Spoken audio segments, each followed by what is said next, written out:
yang kami sembah di dalam Tuhan Yesus Kristus kami Tuhan. Sungguh Tuhan, di hari ini kami sangat bersuka cita Tuhan, karena kami setiap hari merasakan kasih setia-Mu pada kami Tuhan.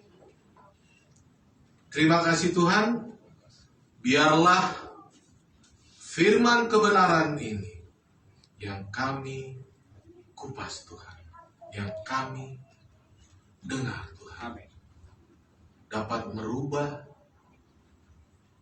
cara pandang hidup kami kepada-Mu ya Allah. Begitu besar kasih sayang-Mu pada kami, sehingga Kau memberikan anak-Mu yang tunggal, yaitu Tuhan kami Yesus Kristus, untuk dikorbankan menjadi darahnya menebus dosa, segala dosa kami. Amin. Supaya kami selamat. Terima kasih ya Tuhan. Berfirman, pakai pikiran, pakai hati kami Tuhan, supaya kami mengerti firman Tuhan yang disampaikan pada pagi hari ini. Terima kasih ya Tuhan. Haleluya, di dalam nama Tuhan Yesus. Amin. Amin. Ya, silakan dulu Bapak Ibu. Ya. Haleluya.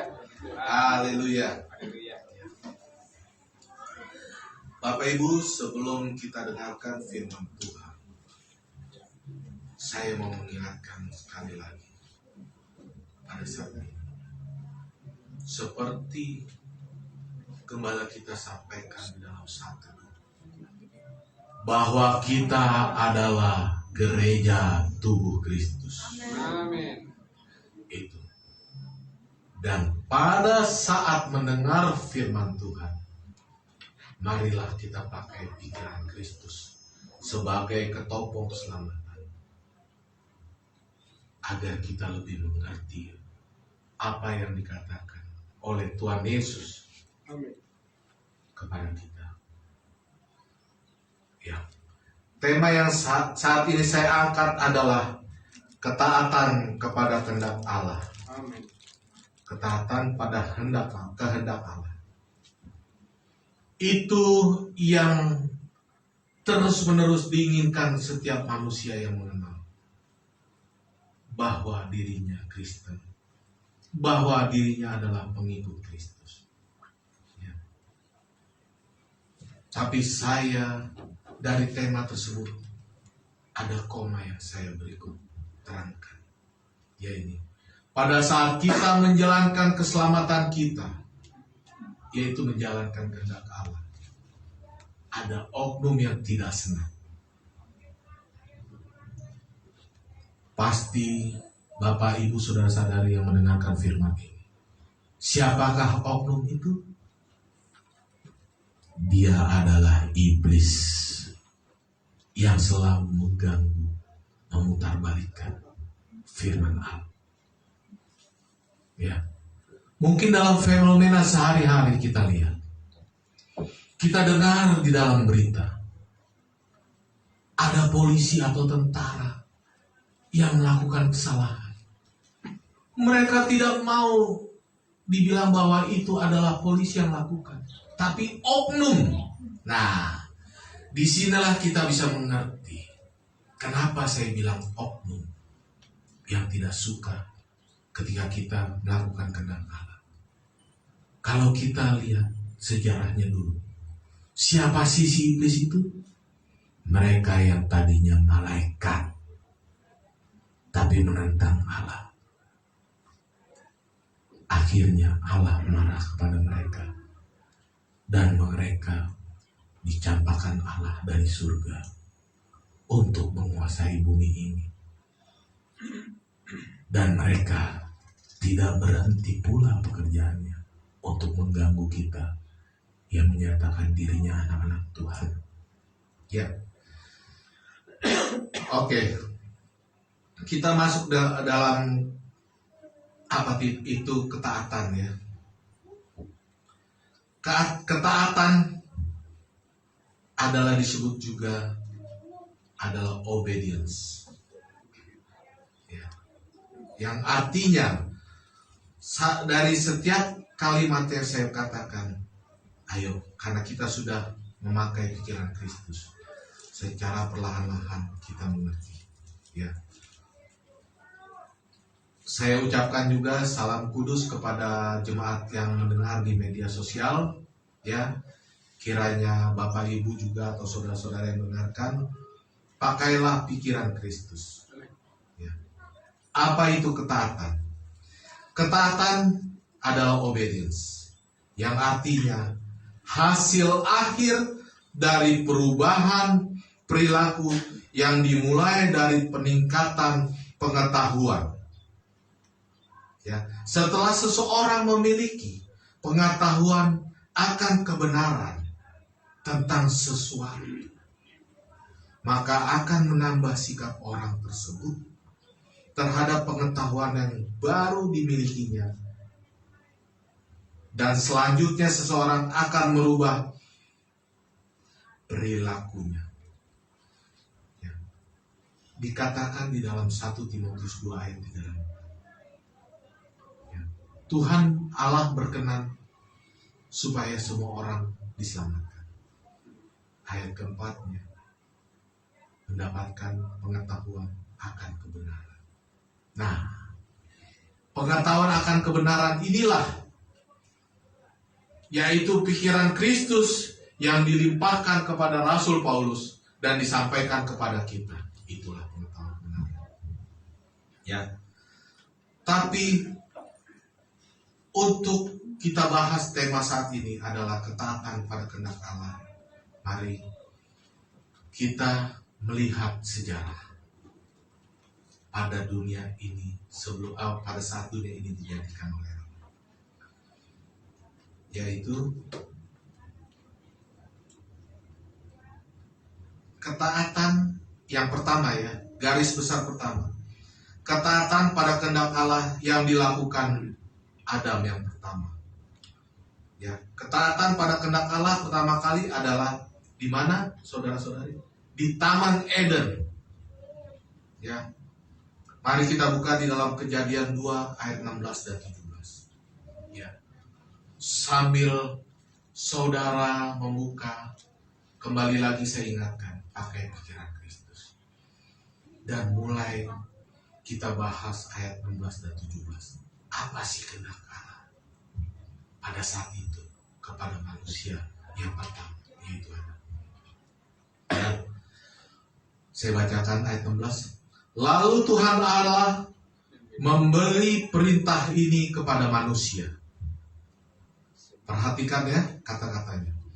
Semua pohon dalam taman ini boleh kau makan buahnya dengan bebas.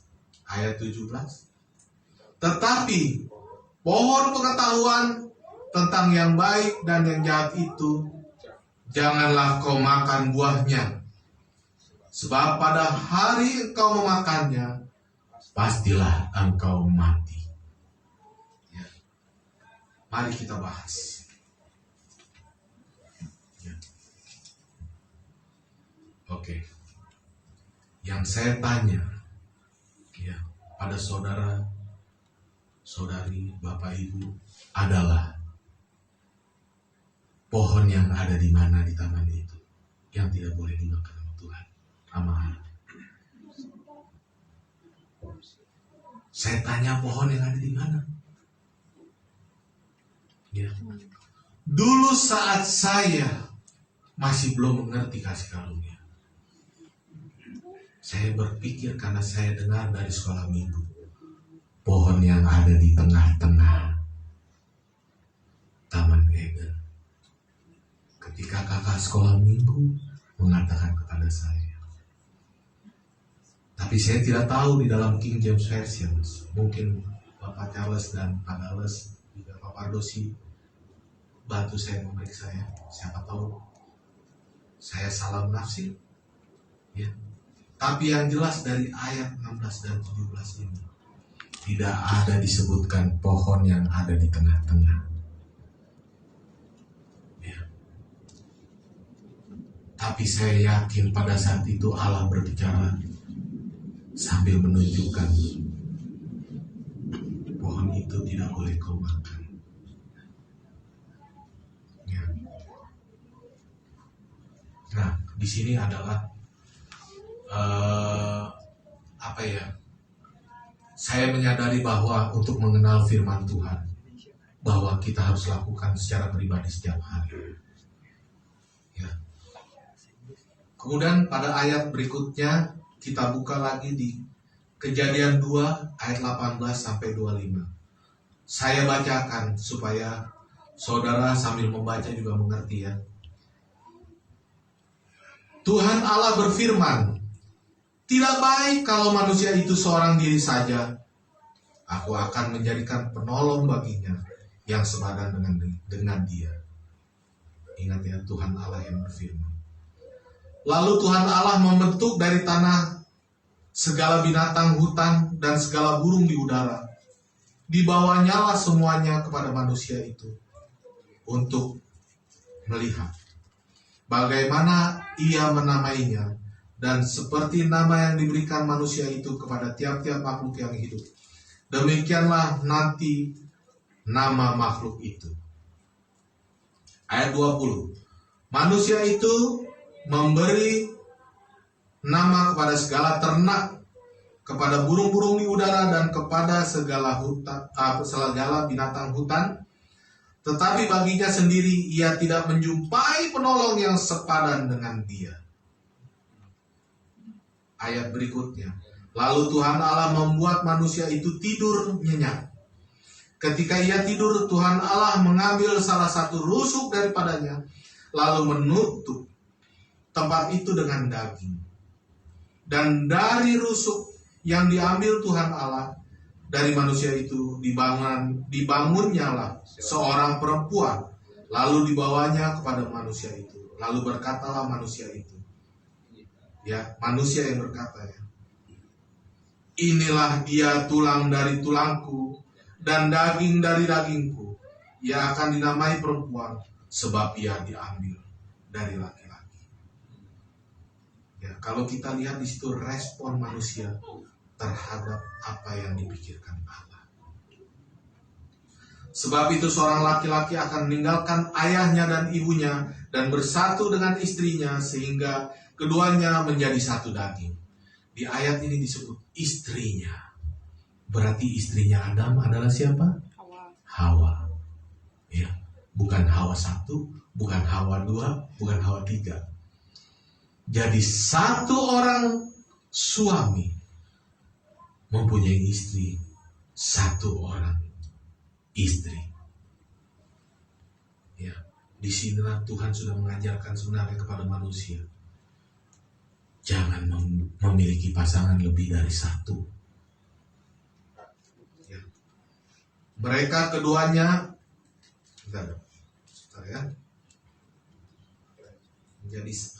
menjadi satu, sehingga keduanya menjadi satu daging. Mereka keduanya telanjang, manusia dan istrinya itu, tetapi mereka tidak malu, ya, tidak merasa malu. Yang saya tanyakan kepada Bapak Ibu saat ini, pada saat Allah berfirman kepada manusia, apakah Adam dan Hawa yang mendengar? Tidak, Bapak Ibu. Hanya Adam yang benar. Hawa belum diciptakan. Ya. Kenapa kita lihat di sini keluarga pertama yang diciptakan Tuhan? Adam mendengar. Adam adalah suami. Ya. Adam mendengar untuk disampaikan kepada istrinya bahwa pohon yang itu jangan dimakan, karena aku terlebih dahulu menerima firman Allah itu datangnya kepada saya. Apakah Hawa mendengar? Mari kita bahas. Di di dalam Kejadian 3 ayat 1 sampai 7. Nah, disinilah ya paralelnya kita lihat bagaimana iblis pertama kali bekerja. Dengan perikop, manusia jatuh ke dalam dosa. Adapun ular, ialah yang paling cerdik dari segala binatang di darat yang dijadikan oleh Tuhan Allah. Ular itu berkata kepada perempuan itu, tentulah Allah berfirman, semua pohon dalam taman ini jangan kamu makan buahnya, bukan? Ya. Lihat kata-katanya. Lihat dan mengerti. Kepada siapa ular berkata? Kepada perempuan itu. Bukan kepada manusia Adam pertama. Ya. Tentulah Allah berfirman. Nah, disinilah cerdiknya, liciknya iblis. Bukankah Allah berfirman? Tentulah Allah berfirman, semua pohon dalam taman ini jangan kamu makan buahnya, bukan? Nah, kita bandingkan pada ayat 16. Ya. Lalu Tuhan Allah memberi perintah ini pada manusia. Semua pohon dalam taman ini boleh kamu makan buahnya dengan bebas.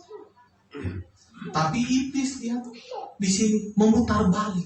Iblis mengatakan, tentulah Allah berfirman, semua pohon dalam taman ini jangan kamu makan buahnya. Ya kan? Iblis mengatakan jangan kamu makan buahnya, memutarbalikkan, memelintir. Tapi sebenarnya Allah mengatakan boleh kau makan buahnya. Ya. Lalu kita lihat ayat keduanya. Lalu sahut perempuan itu kepada ular itu, buah pohon-pohon di dalam taman ini boleh kami makan, tetapi tentang buah pohon yang ada di tengah-tengah taman. Nah, ini padahal apa? Padahal Allah berfirmannya kepada Adam. Dan tidak mengatakan di tengah-tengah.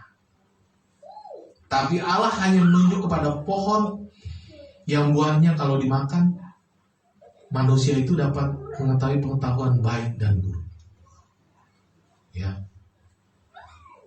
di sini dia bilang buah pohon-pohon dalam taman ini boleh kami makan, tetapi tentang buah pohon yang ada di tengah-tengah taman, Allah berfirman jangan kamu makan, ataupun raba buah itu nanti kamu mati. Nah, di sini mulai perangkap iblis itu kita lihat, ya, pada ayat ke-4 dan ke-5. Tetapi ular itu berkata kepada perempuan itu, lagi-lagi kepada perempuan itu, dia berkata, ya, sekali-kali kamu tidak akan mati. Karena dia tidak ular itu berbicara pada perempuan, bukan kepada laki-laki Adam itu. Ya. Sekali-kali kamu tidak akan mati, tetapi Allah mengetahui bahwa pada waktu kamu memakannya, matamu akan terbuka, dan kamu akan menjadi seperti Allah, tahu tentang yang baik dan yang jahat. Nah, pada saat dia mengatakan itu, lihat ayat berikutnya. Perempuan itu melihat bahwa buah pohon itu baik untuk dimakan dan sedap kelihatannya. Lagi pula pohon itu menarik hati karena memberi pengertian. Lalu ia mengambil dari buahnya dan dimakannya. Dan nah, ini kata-kata selanjutnya yang menjadi kunci juga. Dan diberikannya kepada suaminya yang bersama-sama dengan dia. Dan suaminya pun memakannya. Nah, inilah bapak-bapak. Jangan merasa bangga yang berbuat salah itu perempuan. Jangan merasa bangga. Karena ketika iblis ngomong ke perempuan itu, di sampingnya ada laki-laki itu, ada suaminya. Kenapa dia bakal bergerak? Harusnya dia langsung mengatakan kepada ular, hei ular, Allah berfirman memang kepada ketika perempuan ini belum diciptakan. Malah dia apa? Dikasih nih sama perempuannya, ikut makan, enak.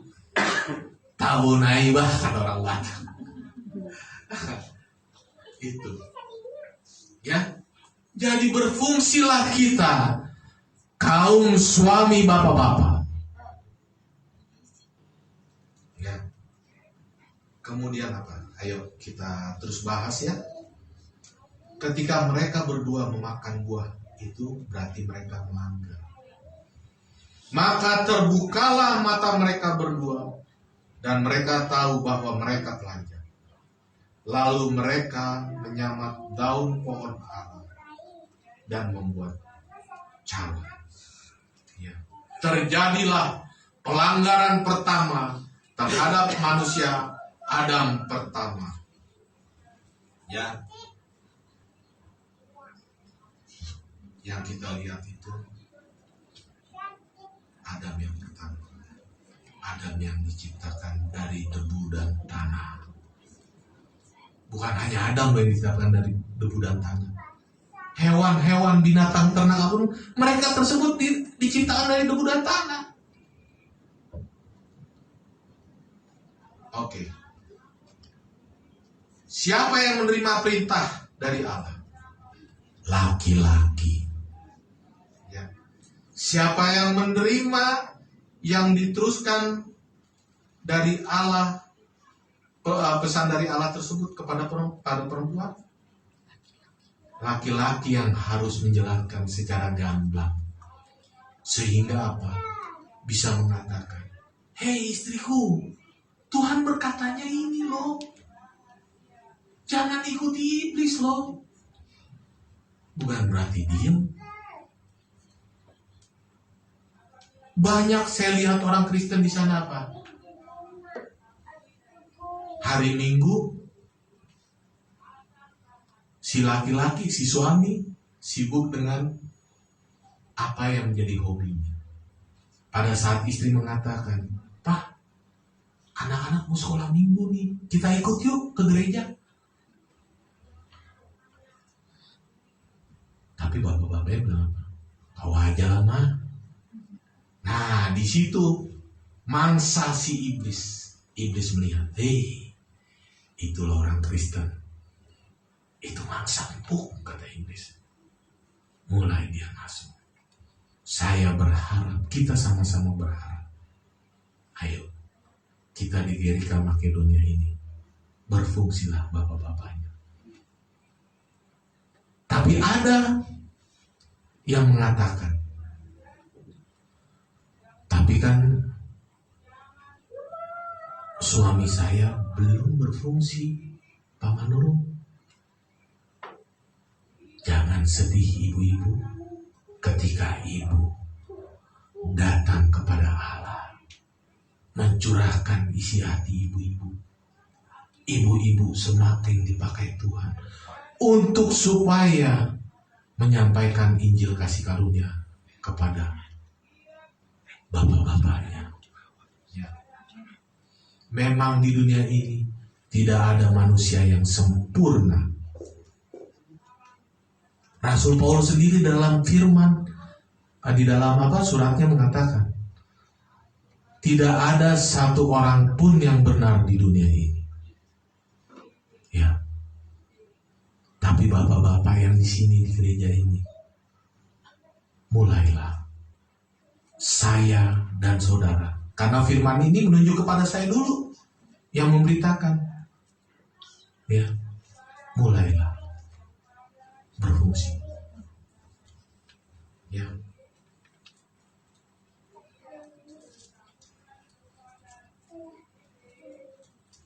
Apakah disampaikan Adam kepada Hawa? Disampaikan. Pasti disampaikan, tapi permasalahannya penyampaiannya tidak utuh. Dari mana ketidakutuhan dan ketegasan itu terjadi? Karena Hawa menerima hasutan tipu daya iblis. Ya.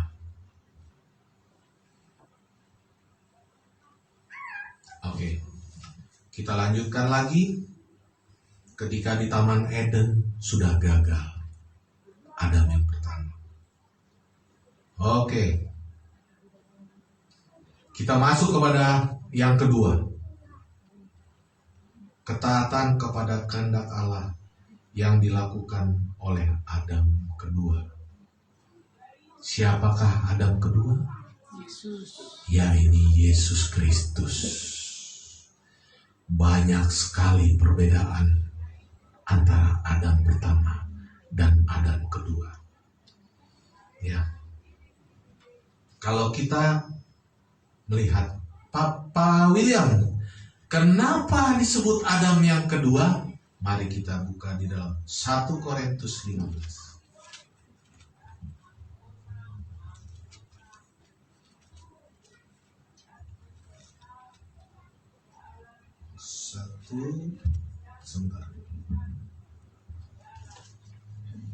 1 Korintus 15 ayat 45 dan 47.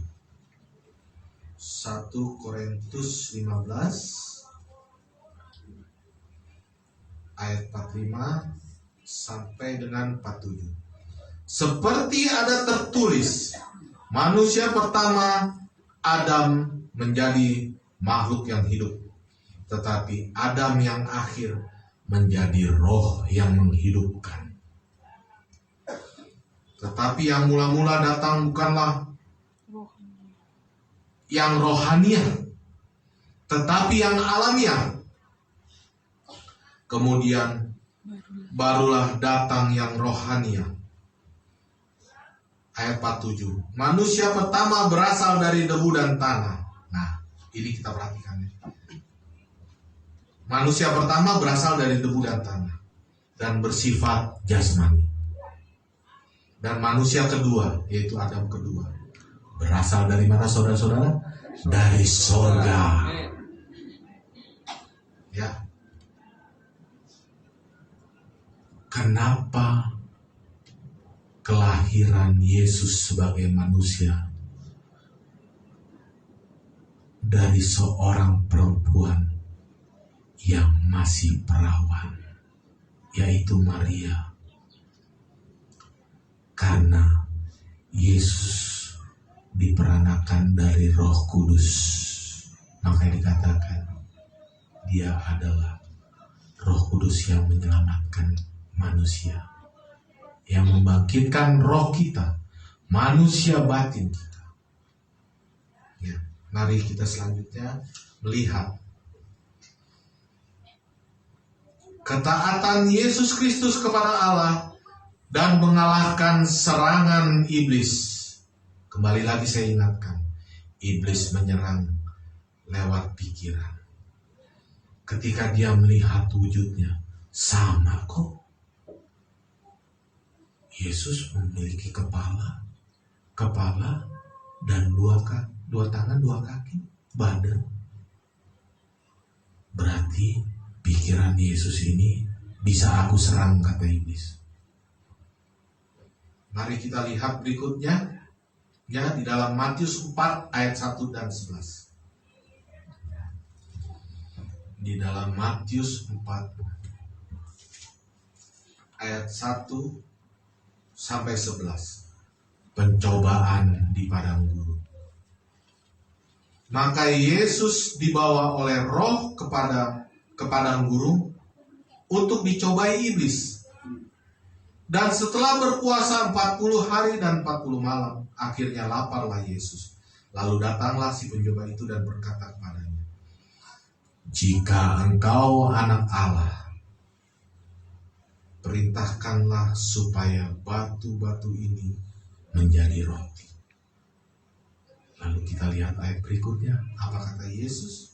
Tetapi Yesus menjawab, "Ada tertulis, manusia hidup bukan dari roti saja, tetapi dari setiap firman yang keluar dari mulut Allah." Itu yang pertama, pencobaan iblis. Ayat berikutnya, kemudian iblis membawanya ke kota suci dan menempatkan dia di hubungan bait Allah. Lalu berkata kepadanya, "Jika engkau anak Allah, jatuhkanlah dirimu ke bawah, sebab ada tertulis mengenai engkau, ia akan memerintahkan memerintahkan malaikatnya, dan mereka akan menatang engkau di atas tangannya, supaya kakimu jangan terantuk kepada batu. Lalu Yesus berkata, ada pula tertulis, janganlah engkau mencobai Tuhan Allah. Dan iblis membawanya. Itu yang kedua ya. Dan iblis membawanya pula ke atas gunung yang sangat tinggi dan memperlihatkannya kepadanya semua kerajaan dunia dengan kemegahannya, dan berkata kepadanya, semua itu akan kuberikan kepadamu jika engkau sujud menyembah aku. Dan di saat ini powerful Yesus Kristus mengatakan kepada iblis, maka berkatalah Yesus kepadanya, enyahlah iblis, sebab ada tertulis, engkau harus menyembah Tuhan Allahmu, dan hanya Dia sajalah engkau berbakti. Kita lihat ayat berikutnya. Lalu iblis meninggalkan dia, dan lihatlah malaikat-malaikat datang melayani Yesus. 3 kali pencobaan yang diluncurkan iblis kepada Yesus, tetapi semuanya kalah telak. Yesus menang. Haleluya. Ya. Adam pertama menang. Adam kedua menang. Jadi berikutnya, apakah iblis akhirnya menyatakan diri kalah? Mari kita lihat. Adam kedua, pada iblis mau menggunakan pikiran Yesus lagi pada Matius 26 ayat 36. Matius 26 kita buka ya.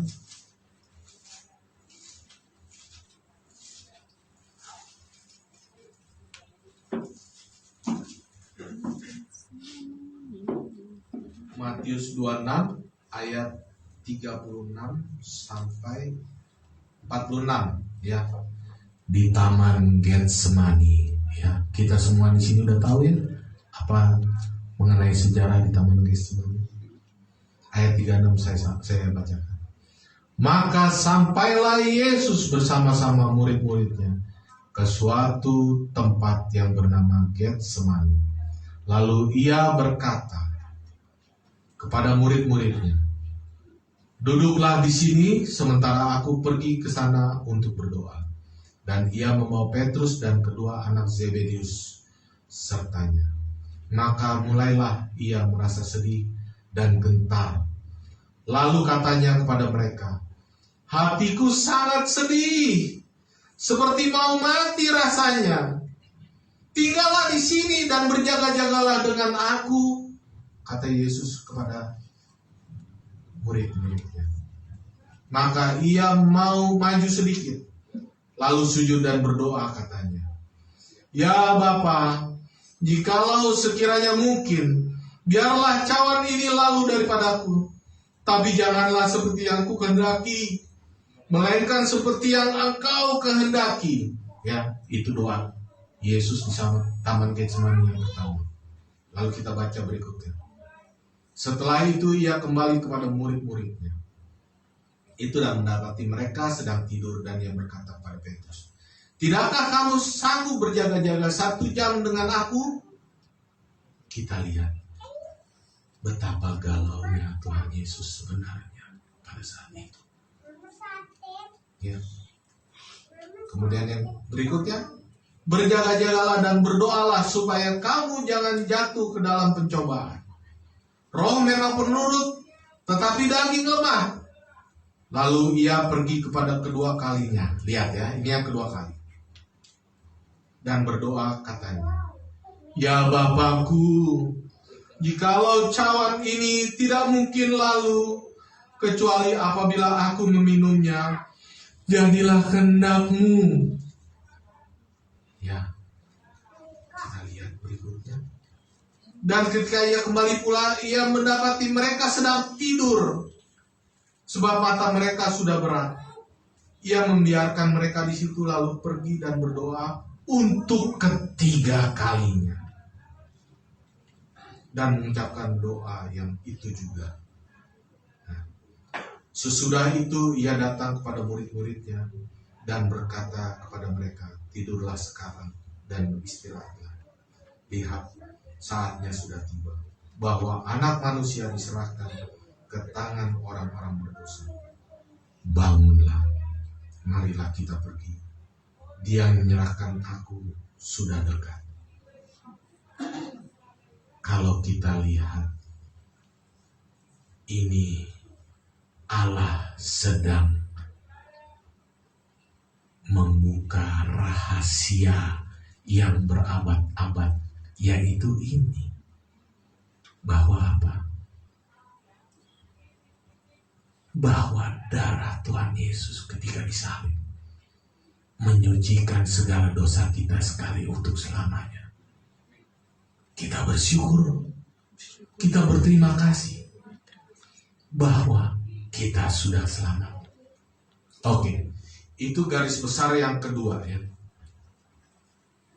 Ya. Kemudian yang ketiga yang saya tarik adalah ketaatan Rasul Paulus pada Tuhan Yesus. Karena Rasul Paulus sudah mengerti bahwa ketika dia di Damsyik itu, kalau kita baca Kisah Para Rasul 9, ya, ditangkap Tuhan Yesus. Pada saat Rasul Paulus apa? Apakah pada saat Rasul Paulus seperti orang-orang sekarang pada saat ke gereja, lalu hamba Tuhannya mengatakan, mari yang letih, lesu, dan berbeban berat, datanglah ke podium ini. Saya akan doakan dengan minyak urapan, maka engkau akan jatuh dan bertobat. Bukan itu. Tapi pada saat Saulus sedang ingin membunuh pengikut-pengikut Kristus di kota Damsyik, berarti apa? Sedang melakukan kejahatan. Ya. Ketika saya mempersiapkan bahan khotbah ini, saya bersyukur pada Tuhan. Saya dulu juga sedang melakukan kejahatan. Ya. Tapi saya bersyukur, berdoa, Tuhan, benar, pesonamu, kebaikanmu yang harusnya aku kalau Pak Charles saya pinjam dari kesaksian tadi, apakah saya mesti merasa wow gitu kan? Nah, kita harus merasa wow, terpesona dengan pengorbanan Kristus di kayu salib. Hanya itu saja, tidak ada yang lain. Saya mendengar tadi kesaksian Pak Charles, itu juga yang harus saya lakukan. Kalau saya berkhotbah di mimbar ini, bukan karena hebat dan kepintaran saya, tapi karena Roh Kudus memakai saya untuk mengkhotbahkan hal ini. Ya. Kembali kita lihat ketaatan Rasul Paulus pada Tuhan Yesus Kristus. Kita udah tahu ya, di Kisah 9 itu Tuhan Yesus langsung menemui Saulus dan Saulus bertobat. Ya, mari kita berpikir mengenai kehidupan Saulus menjadi Paulus. Oke, begini. Kita sama-sama tahu ya, bahwa Saulus itu dulunya Yahudi. Ketika bertemu dengan Yesus yang sudah menjadi Tuhan, bukan Yesus yang manusia ya, karena Yesus sudah menjadi Tuhan. Berarti yang dulunya Saulus, dia maju ke depan menjadi pengikut Kristus, yaitu menjadi Kristen. Tapi kalau kita lihat di luar sana, bahkan yang mengatakan dirinya sebagai hamba Tuhan,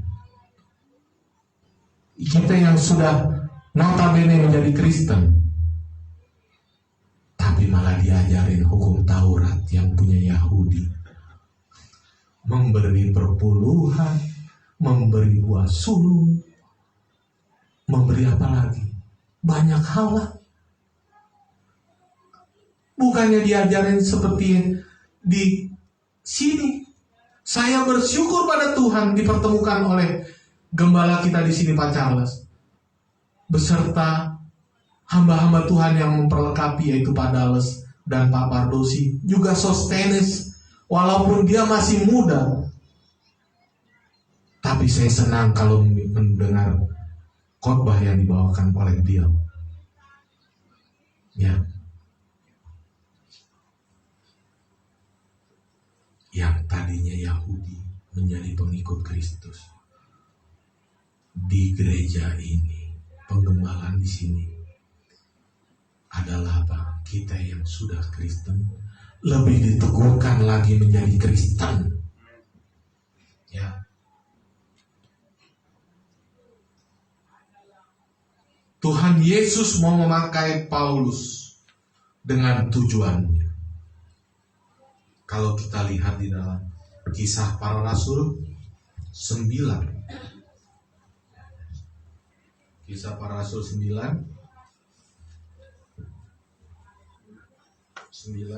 ya. Ayat 15 sampai 16 ya. Di sini dikatakan, tetapi firman Tuhan kepadanya. Nah, di sini kepada Paulus atau bukan? Bukan. Kepada siapa? Ananias. Kenapa kepada Ananias? Ya. Karena di sini saya lihat kehebatan pikiran Kristus ya. Bahwa apa yang ingin dilakukan dengan tujuannya, Tuhan Yesus memberi saksi bahwa ada orang lain mengetahuinya, yaitu Ananias. Tetapi firman Tuhan kepadanya, pergilah, sebab orang ini adalah alat pilihanku untuk memberitakan namaku kepada bangsa-bangsa lain, serta raja-raja dan orang-orang Israel, secara individu ya, bukan secara bangsa. Ayat 16-nya, aku sendiri akan menunjukkan kepadanya betapa banyak penderitaan yang harus ia tanggung oleh karena namaku. Ya. Di sini maksud dan tujuannya Tuhan Yesus dicurahkan kepada Ananias, maka Ananias harus datang kepada Saulus, berdoa dan menyuruhnya bertobat. Maka akhirnya apa efeknya? Kebutaannya, selaput yang menutupi biji matanya, gugur, sehingga Saulus bisa melihat lagi.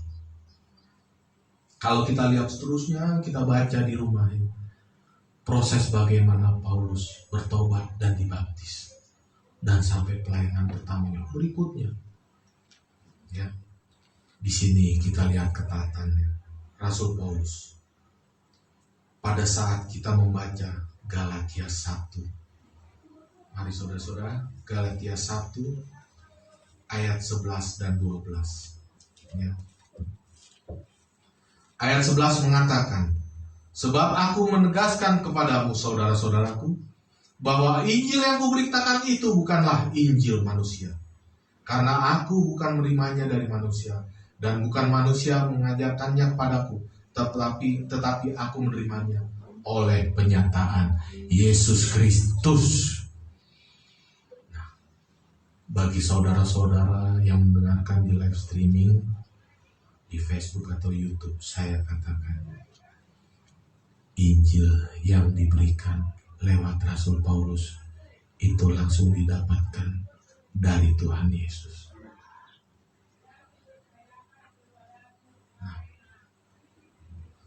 Banyak hamba-hamba Tuhan di luar mengatakan teladanilah Yesus, teladanilah Yesus. Memang benar. Tapi kita manusia akan lebih afdol apabila meneladani manusia yang pertama yang menerima Injil, yaitu kabar baik dari Tuhan Yesus Kristus. Ya.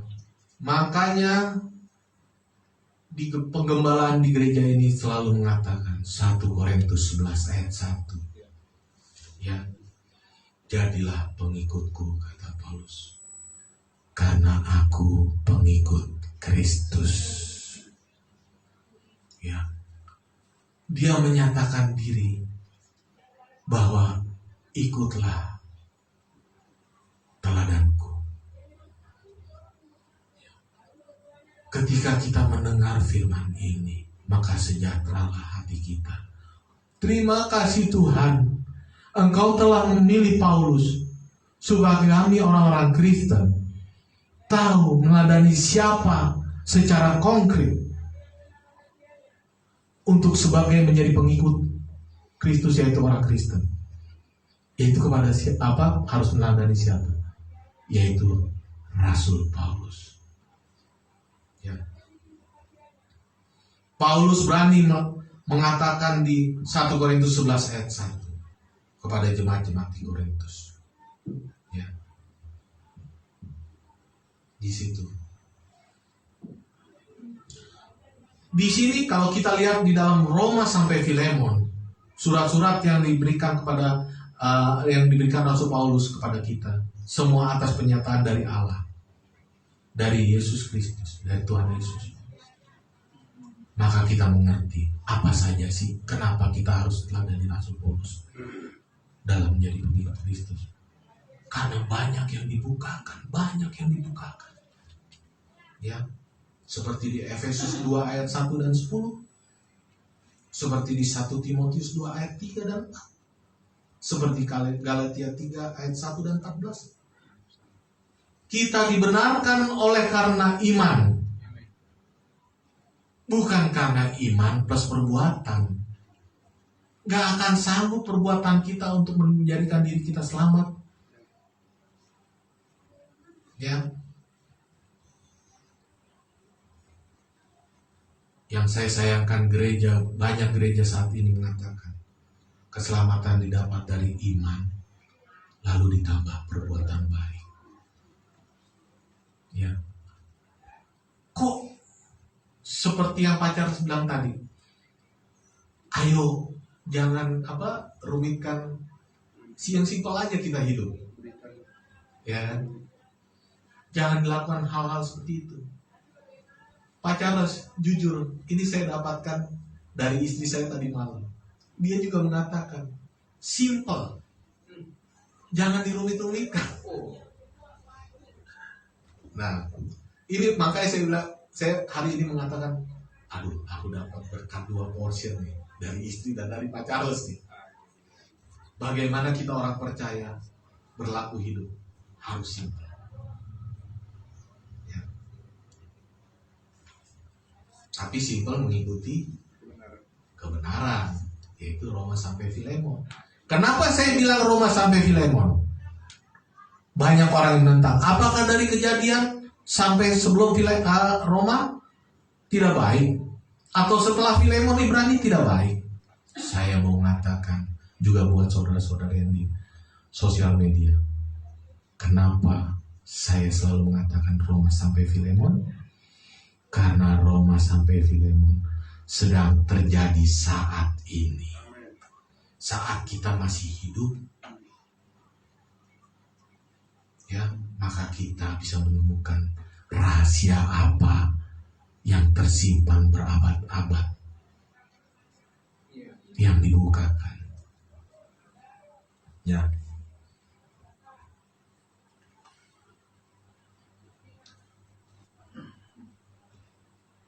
Oke. Yang keempat garis besarnya adalah apakah kehendak Allah kepada pengikut Kristus, orang-orang beragama Kristen saat ini? Allah ingin kita menjadi manusia baru. Mari kita buka dalam Kolose 3. Ya, mungkin siang ini kita agak sedikit ngoprek-ngoprek ini ya, Alkitab ya, untuk kita mengerti, saya dan saudara, bahwa kita harus menjadi manusia baru. Di dalam sebentar ya, Kolose 3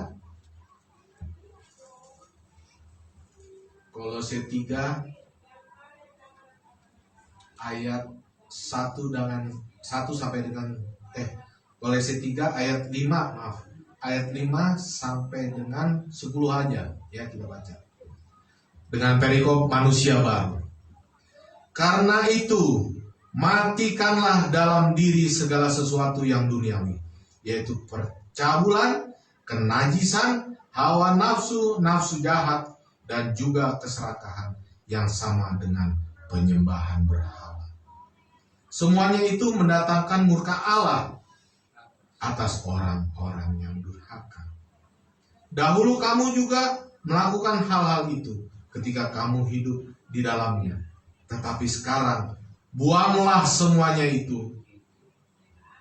Ya, buanglah semuanya ini, yaitu marah, geram, kejahatan, fitnah, dan kata-kata kotor yang keluar dari mulutmu. Jangan lagi kamu saling mendustai, karena kamu telah menanggalkan manusia lama serta kelakuannya, dan telah mengenakan manusia baru yang terus-menerus diperbaharui untuk memperoleh pengetahuan yang benar menurut gambar Khaliknya.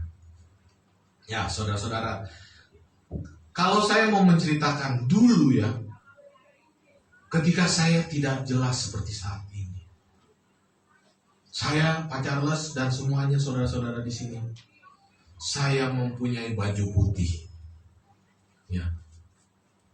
Kemudian baju itu saya bentangkan di satu meja, lalu saya tulis dengan spidol hitam. Iri hati, dengki, marah, gampang tersinggung dan sebagainya gitu. Ya kan? Lalu saya berdiri di kaca. Ini manusia lamaku. Lalu saya cabut baju itu dan saya bakar ke dalam tong sampah. Saya pikir manusia lama saya sudah terbakar. Ya. Bahkan pada saat saya menjadi kepala sekolah di Bali, Pak Charles, semua anak murid saya buat nginep di sekolah dalam satu malam. Itu saya bikin acara pelajaran ritual Kristen gitu ya. Setelah saya mengenal firman Allah, saat ini yang diajarkan dimuridkan di gereja ini, saya ingat yang dulu. Saya mau tertawa gitu ya.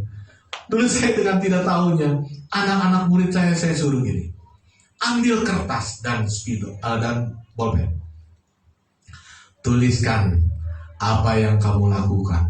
Wow, itu anak-anak murid saya, Pak, menulis satu persatu, ya. Kan lucu anak-anak kecil gitu kan. Aku suka iri kalau abangku dibelikan, aku tidak dibelikan orang tua. Sampai semua. Terus saya bilang, anak-anak, sudah tulis semua? Sudah. Oke, sekarang kita gulung. Ya. Lalu kita masukkan kertas itu ke dalam tong sampah ini. Masukkan. Tong sampahnya terbuat dari drum gitu kan. Drum yang dipotong gitu kan. Terus dimasukin. Oke. Joshua berdoa ya bahwa Joshua udah manusia baru. Lalu saya kasih minyak tanah dan saya bakar. Ingat ya anak-anak bahwa kalian sudah manusia baru. Ya, pada saat saya mengerti Injil kasih karunia ini dan saya sudah selamat, ketika saya berpikir gitu ya, ingat hal itu. Ya Tuhan, dulu aku dikelabuin oleh iblis. Ya. Tapi ingat saudara-saudara, inilah yang dikehendaki Tuhan juga, bahwa manusia lama kita, dikatakan pada ayat pertama, ayat 5, kita baca kan? Karena itu matikanlah dalam dirimu segala sesuatu yang duniawi. Oke, apa tuh yang duniawi? Ya itu kalau kita lihat, percabulan, kenajisan, hawa nafsu, nafsu jahat, dan juga keserakahan yang sama dengan penyembahan berhala. Semuanya itu mendatangkan murka Allah.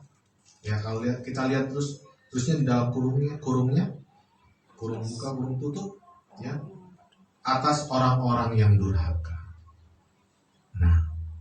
Orang-orang yang durhaka itu maksudnya apa? Orang-orang yang tidak percaya kepada Tuhan Yesus, kepada Allah. Orang-orang durhaka. Saya tanyakan kepada Bapak Ibu, kita sudah selamat kan? Sudah. Ya. Berarti kita bukan orang durhaka. Berarti kita tahu kalau seperti tadi kita lihat ya, mulai dari percabulan, kenajisan, hawa nafsu. Ya. Itu sudah selayaknya semua yang dilakukan itu adalah dilakukan oleh orang-orang yang durhaka. Tapi kita bukan orang durhaka. Kita orang yang percaya dan beriman kepada Tuhan Yesus. Sudah sewajibnya kita harus mematikan itu semua. Yang jadi pertanyaan, Pak William, tapi bagaimana? Aku masih suka marah-marah. Aku masih suka percabulan. Tapi aku sudah mendengarkan. Tapi aku suka hal-hal duniawi. Saya hanya mengatakan 1 Korintus 11 ayat 1. Teladanilah Rasul Paulus, karena aku adalah pengikut Kristus. Hanya itu. Kenapa saya bilang teladan Rasul Paulus? Saya tidak boleh mengatakan kepada dia, oh kamu salah. Padahal saya masih suka marah. Ketika kita kita suka marah itu, siapa yang tahu? Yang pertama kali mungkin Pak Charles, Pak Dallas, dan Pak ini nggak ada yang tahu. Hanya berpikir ketika saya dari di mimbar ini, oh Pak Manurung pasti nih hidupnya udah kayak malaikat nih di rumah. Yang pertama tahu adalah istri dan anak-anak. Ya, tapi ingat, terus kita berdoa. Tuhan bantu supaya kita lebih sabar dan tidak melakukan percabulan. Dan ibu-ibu di sini, bersukacitalah yang suaminya tetap menjaga cita kasih kepada ibu-ibu. Tidak mendua, tidak melakukan percabulan. Karena kalau seorang laki-laki sudah melakukan percabulan, dia itu sudah mendua cintanya.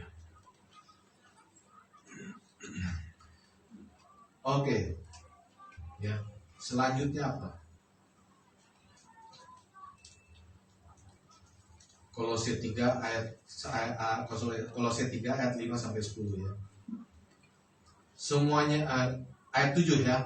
Dahulu kamu juga melakukan hal-hal itu ketika kamu hidup di dalamnya. Tetapi sekarang buanglah semuanya ini, yaitu marah, geram, kejahatan, fitnah, dan kata-kata kotor yang keluar dari mulutmu. Jangan lagi kamu saling mendustai, karena kamu telah menanggalkan manusia lama serta kelakuannya. Dan telah mengenakan manusia baru yang terus-menerus diperbarui untuk pengetahuan yang benar menurut gambar haliknya. Ya, saya boleh menghimbau. Ya, pertama-tama tentunya kepada saya, kemudian kepada saudara-saudari yang mendengarkannya. Kata-kata kotor ini bukan kata-kata comberan ya Pak Charles ya, bukan hanya kata-kata comberan, tapi mohon, marah boleh, tapi jangan mengeluarkan kata-kata yang tidak pantas. Seperti apa? Banyaklah yang tidak sepantasnya memarahi anak-anak, ya, sampai mengatakan berbagai hal. Kemudian apa lagi? Ya. Ayat 10 mengatakan, dan telah mengenakan manusia baru yang terus-menerus diperbaharui. Nah, ini dia. Terus-menerus diperbaharui. Jadi tidak instan ketika kita mengalami kasih karunia langsung sudah bisa meninggalkan apa yang menjadi kelakuan manusia lama kita. Tidak instan. Tapi terus-menerus diperbaharui. Ya. Bagaimana diperbarui manusia baru kita? Yaitu apa? Membaca dengan menerungkan dan menerapkannya dalam kehidupan kita sehari-hari. Dari Roma sampai Filemon. Ya. Di situ sudah jelas dikatakan bahwa hierarki dalam keluarga. Istri mempunyai kepala yaitu suami, laki-laki. Laki-laki mempunyai kepala yaitu Tuhan Yesus. Tuhan Yesus mempunyai kepala yaitu Allah Bapa. Itu sudah benar. Ya.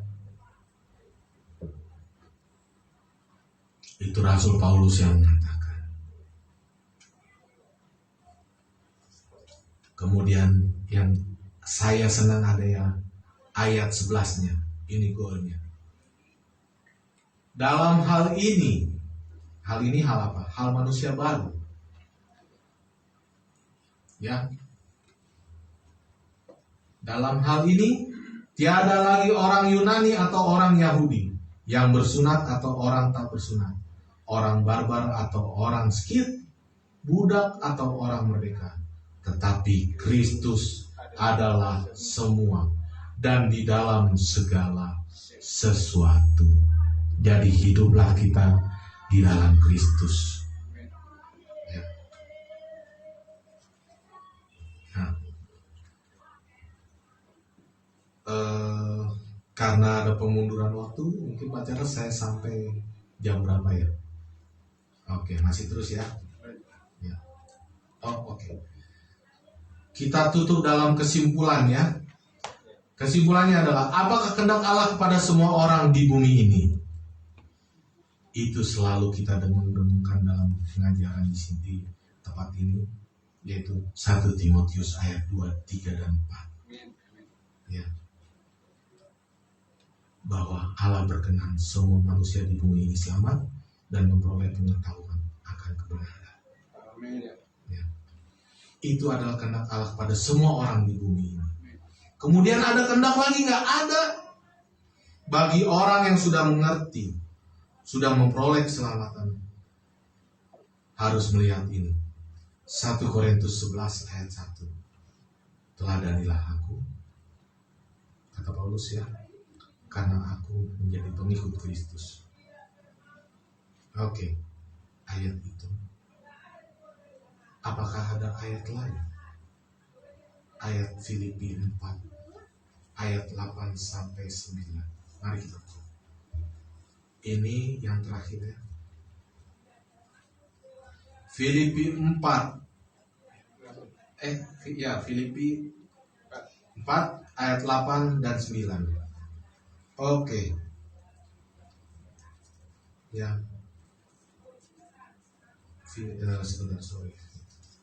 Filipi 4. Jadi akhirnya, saudara-saudara, semua yang benar, semua yang mulia, semua yang adil, semua yang suci, semua yang manis, semua yang sedap didengar, semua yang disebut kebajikan dan patut dipuji, pikirkanlah semuanya itu. Nah, ini adalah perkataan Paulus kepada jemaat di Filipi. Ayat 9-nya, ya. Dan apa yang telah kamu pelajari, dan apa yang telah kamu terima, dan apa yang telah kamu dengar, apa yang telah kamu lihat padaku, kata Paulus, padaku ya, lakukanlah itu. Tegas Paulus mengatakan. Maka Allah sumber damai sejahtera akan menyertai kamu. Ya. Mari, di sini saya kasih kalimat kepada kita semua yang dengar, baik dari media sosial dan di tempat ini. Allah menyertai kita, Immanuel. Mari kita berdoa.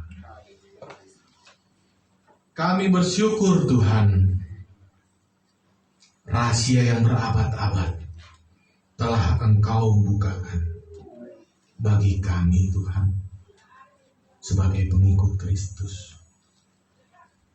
Dan kami sudah mendapatkan memperoleh jaminan keselamatan.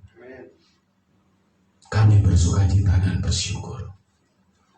Dan kami mau terus diubahkan dan mematikan manusia lama kami dan menghidupkan manusia baru kami, bukan secara instan, tetapi diperbarui setiap hari oleh Roh Kudus yang sudah menjadi materai di dalam hati kami, di dalam hidup kami, yang telah menghidupkan roh kami, sehingga kami menjadi orang kudus, menjadi ciptaan baru, karena kami pengikut Kristus.